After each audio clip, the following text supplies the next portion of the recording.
ఒక్కొక్క అంశం క్రమక్రమంగా మార్పులు చోటు చేసుకుంటున్నాయి అనడానికి సాక్ష్యం తాజాగా జరుగుతున్నటువంటి మరికొన్ని పరిణామాలు. పాకిస్తాన్‌ని మొన్ననే మనం ఏం చేశాం, ఆ తీవ్రవాద శిబిరాల్ని ధ్వంసం చేశాం.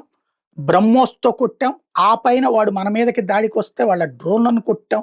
వాళ్ళ మిస్సైల్స్‌ని కొట్టాం. వాళ్ళకి సంబంధించిన యుద్ధ విమానాలను కూల్చాం. దానికి ప్రతిగా వాళ్ళకి సంబంధించినటువంటి ఎయిర్ బేసులను కొట్టాం.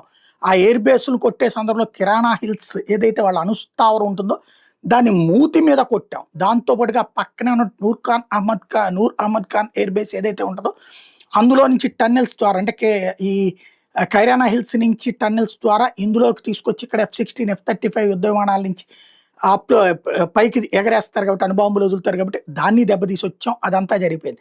ఇప్పుడు పాకిస్తాన్‌కి కొత్త చర్చ వచ్చినటువంటి పరిస్థితి అనమాట.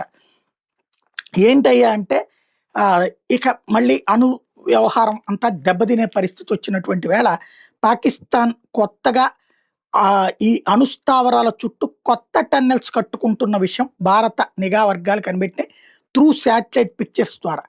అండర్ గ్రౌండ్ కూడా పెద్ద ఎత్తున తవ్విస్తోంది అన్నటువంటి విషయం కూడా బయటపడింది.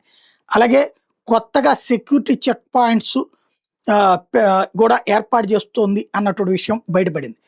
అలాగే ఏదైతే లాంచ్ ప్యాడ్స్ కూడా కొత్తగా ఏర్పాటు చేస్తున్నారన్న విషయం బయటపడింది. వీటన్నిటిని శాటిలైట్ పిక్చర్స్‌తో సహా ఇండియన్ సైన్యం చెక్ చేస్తోంది.